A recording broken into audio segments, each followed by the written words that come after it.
bienvenue à bord de l'Occitane en Provence. Je vais vous faire découvrir mon petit bateau. C'est parti!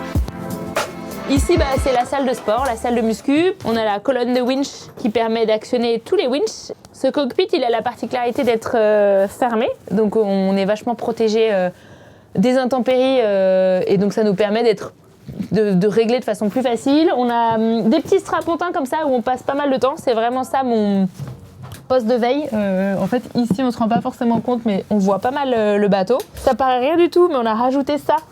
Et ça donne vraiment du coup l'impression d'être contre une cloison et donc ça donne un élément de sécurité en plus pour éviter si le bateau devait planter, de voler directement dans la porte parce qu'on sait que sur ces foilers, c'est un des risques principaux d'accident malheureusement. Voilà, les portes là qu'on voit dans le cockpit sur le retour à la base, elles étaient cassées, enfin les loquets étaient cassés et du coup ça mouillait énormément, ça explosait dans le bateau, ça mouillait jusque dans l'intérieur du bateau. Donc ça peut être assez violent ici. Et ici, on voit pas mal d'électronique. On a le rappel de l'ordi de l'intérieur qui nous permet de voir Adrenal, logiciel de navigation. Ici, je peux faire un tout petit peu de météo, mais surtout, je peux regarder la course, je peux regarder mes réglages. Donc, je fais pas vraiment de météo à proprement parler ici. Je vais plus aller à l'intérieur, mais au moins, j'ai tout qui se renvoie ici. Puis, quand on approche d'une zone côtière, on a tout ici.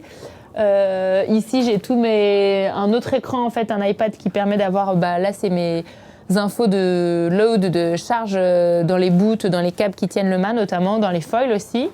Voilà, mes répétiteurs électroniques pour les infos de vent, mon radar dont on sert surtout pour voir les grains, mais dont on sert aussi un peu en sécu pour voir les autres bateaux. Voilà, on passe pas mal de temps ici et ce cockpit il est super chouette. Donc c'était l'ancien bateau de Charlie Dalin, moi, et je trouve qu'il est assez facile. Au début, quand on le connaît pas trop, on met facilement le bazar et puis en fait quand on prend ses petites habitudes, on arrive vachement bien. Il y a tout un système d'élastique qui permet de séparer les bouts. Évidemment, il faut passer du temps à ranger, mais je trouve que ouais, il est assez facile d'utilisation de ce point de vue-là. Le seul défaut, je dirais, à la rigueur de ce cockpit, c'est la visibilité. Par rapport à d'autres nouveaux bateaux qui ont des hublots, une partie plexiglas où vraiment tu vois devant. Là, il y a quand même un sentiment de pas beaucoup voir la mer, quoi. Et puis, du coup, aussi, il fait chaud. Il y a un problème d'aération, tout simplement, quand t'es dans les mers chaudes. Et en plus, mon bateau est bleu marine, donc ça accentue le truc. Je serais peut-être contente dans les mers du Sud, par contre. Et qu'est-ce que tu peux faire pour améliorer ça, justement Pas grand-chose. On se posait la question de faire un truc, une bâche ici, qui ferait que t'as pas vraiment besoin complètement de fermer les portes tout le temps, parce qu'en fait, assez vite, il faut fermer les portes, même dans des conditions pas si violentes que ça. Et du coup, de faire un entre-deux qui permettrait... Parce que dès que tu ouvres les portes, tout de suite, ça fait de l'aération.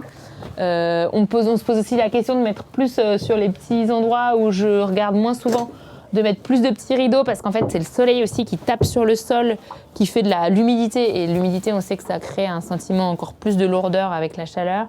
Voilà, c'est des petites pistes, mais malheureusement, à part mettre un ventilo à côté de mon lit pour pouvoir faire dodo, il n'y a pas 36 options, quoi. On va voir l'intérieur. Deux portes, il y a pas mal de bateaux qui ont une seule porte avec un piano du coup qui est divisé en deux. Nous c'est la version un tout petit peu moins pratique parce que ça crée une asymétrie dans le bateau, par contre super pratique pour le piano. Donc voilà, c'est comme toujours un bateau, c'est un compromis. Là c'est le compromis qui a été choisi pour celui-ci. Ici c'est ma zone de vie, donc là il manque encore des petits trucs qui vont être ajoutés parce que on a j'ai une charmante voisine, Sonia, qui fait de la sellerie nautique, qui est en train de finir mon lit et la housse de mon matelas.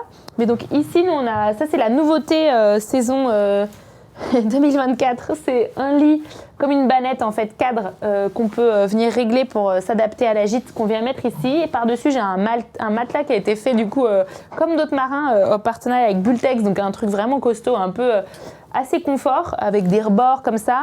Par-dessus, je suis venue rajouter tout un système de billes. Enfin là, j'ai fait un truc vraiment custom, hyper pointu, en espérant réussir à vraiment me relâcher pour réussir à faire des bons sommeils profonds. Et puis, donc ça, c'est la nouveauté. Du coup, il est un peu haut. C'est un peu son seul défaut, mais au moins par rapport à avant, parce qu'avant, je dormais à moitié par terre et donc mon lit était trempé. Parfois, dans l'urgence, je marchais dessus. Enfin, c'était un peu bazar. Ici, là, il y a un truc qui va arriver d'Angleterre qu'on avait déjà eu, mais qu'on a un peu refait, qui va être posé plus ou moins comme ça. C'est un siège baquet. Ma cuisine va être mise ici. Bon, là, c'est vraiment pas grand-chose. Elle va être mise telle qu'elle ici. Et donc, j'aurai tout ici. Normalement, je vais tout enlever de ce côté-là. Mon écran d'ordi, je le bascule ici, donc ça, il peut se basculer des deux côtés. En fait, avant, Charlie, lui, il faisait les choses mieux, entre guillemets, puisqu'il vivait d'un côté ou de l'autre du bateau, donc au vent. Et ça permettait, voilà, il matossait tout d'un côté, tout son lit, toutes ses affaires. Mais par contre, vraiment, il vivait, moi je suis assez impressionnée, je sais pas comment il faisait, mais voilà, il vivait sur ce strapontin. Enfin, il faut imaginer le bateau qui va à 30 nœuds et t'es là-dessus, quoi. Donc en fait, t'es pas du tout tenu. En cas de pépin, si ça plonge, bah, tu voles. Alors il avait mis des toiles là, mais 2-3 mètres plus loin. Enfin, j'avoue que moi, je suis contente de faire un truc plus confort, plus ergonomique. Et finalement, ça va plus dans la lignée de ce que font pas mal de marins à bord de leur bateau, quoi. Voilà, donc ensuite mon bateau il est quand même assez lumineux, assez grand. Je trouve que l'intérieur par rapport à d'autres bateaux, c'est sûr que si tu regardes les générations d'avant, c'est un peu plus le mode fusée, mais il est quand même assez agréable. Il y a de la hauteur sous plafond, voilà, t'es pas si mal. Et l'accès au cockpit, notamment là quand t'es dans le siège baquet, c'est vraiment en 2 pas. Et je trouve ça cool. Le seul défaut de notre nouveau système, c'est que la sortie du lit prend un peu plus de temps. Donc on va voir comment je vais le vivre sur ces 2 transats. Sur ces bateaux foilers, contrairement à mon ancien bateau à dérive, tu matoses beaucoup moins d'un côté à l'autre, tu matoses beaucoup plus d'avant en arrière.